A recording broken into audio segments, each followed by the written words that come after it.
We'll start off talking about the global trends, and I want to start with you, Michael, if I may. How do you see the outlook broadly for the global economy for the rest of 2018? Sure, thank you, and good morning, everyone. You know, I would I use a highly technical term when I describe the world today, and I'm going to take the glass half full, and we'll get the panel engaged, is the world's okay. And if you think about where we are today, and a couple of things you touched on, is one, we are, I think at this point, 106 months into this recovery. Really, it was June of 2009 where the market bottomed here in the U.S. And what was interesting in that 106 months, it really wasn't until the second half of 2016 that not just in the U.S. but around the globe, we actually started matching or exceeding expectations of what growth should look and feel like. So what I mean by that is for much of the time, we'd come out and prognosticate on growth and design the forward future curve of what growth would look and feel like. We consistently underachieved. And it wasn't until the second half of 16 that we actually started to achieve and in some cases outperform.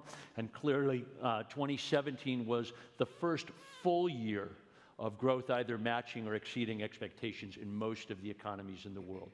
Second piece is when you talk about that synchronous growth that's there, really for the first time in a long, long time, we actually don't have an economy of any significance that is actually in or really at or near or really threatening in any way the state of recession, at least in the near to intermediate term. I think the third piece I would look at is that when you think of central bank policy, and one thing obviously that we're watching closely as you talk about the transition back to a more normal stance in terms of monetary policy is some of the stability. And whether it's the appointment of Chairman Powell, whether it's the reappointment of Governor Corbat, the stability at the Bank of England, we will be managing a transition in terms of the ECB.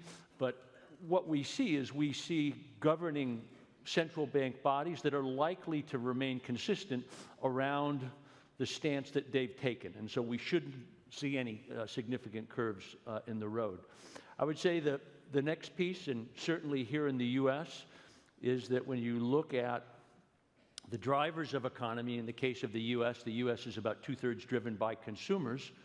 When we think about the consumer here in the U.S., what do we really focus on? We focus on housing and jobs.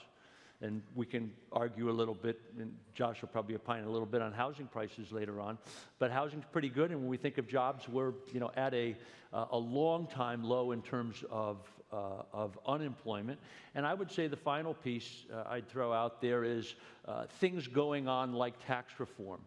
And I would argue that the benefits of tax reform aren't yet fully into our economy, and my own belief is I think they're not yet fully appreciated in terms of the intermediate impact they can have. So, as you look around the world from an economics perspective, a reasonable backdrop. We really haven't seen much of any repeal or move back in terms of regulation, but I think what we talked about going in, and I think you've heard fairly consistency from the industry, we're not saying for Dodd-Frank to go away or regulation to simply go away. A lot of these things were put in place for the right reason.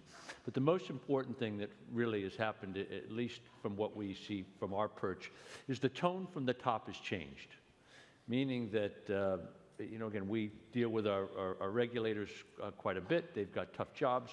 But the historic lack of willingness to accept or believe positive intent has changed. We've spent some time talking about monetary policy and the economics. I think in the world today, you really can't simply look at the world just through that lens. I think you're forced to combine the lenses of economics, politics, and societal challenges. And to me, when I look at trade, and not just trade, U.S.-China, but global trade to me was the logical next target around a quasi-protectionist mentality. And what I mean by that is when you think about the world, and I was very struck, I don't know, it was 5, 6, 7, 8 years ago, I was traveling around the world, and in my travels, I'm fortunate to meet a lot of interesting people, and I noticed a change of rhetoric in particular as I visited some emerging markets in other countries that typically I would go, they'd talk about growth and all the great things going on. And the shift was the focus was very much shifting, not to growth, but it was job creation and wage growth. Citi has a big history in terms of trade and our over 200-year roots. 1% of the U.S. economy today is driven by agriculture. 19% of our economy is driven by manufacturing. And 80% of our economy is driven by services. So what Ning says that resonates with me is in this economy that's moving forward, China, from a standing start 10 years ago, was nowhere in services. Today, their economy is 52% services. I think in the U.S., 1% of our economy is agriculture. I don't see it moving.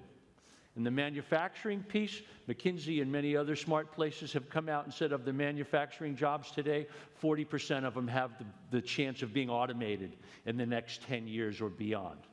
Likely not going to change that. So the real nexus is at the services point, and how do we, and how does the global economy get along in terms of having the right balances, not protectionism, but the right approach to the balance of intellectual property rights, of the import-export of services. And again, drilling into those numbers, while we've got a $570 billion trade deficit today, we actually have a $250 billion surplus in terms of the exports of services.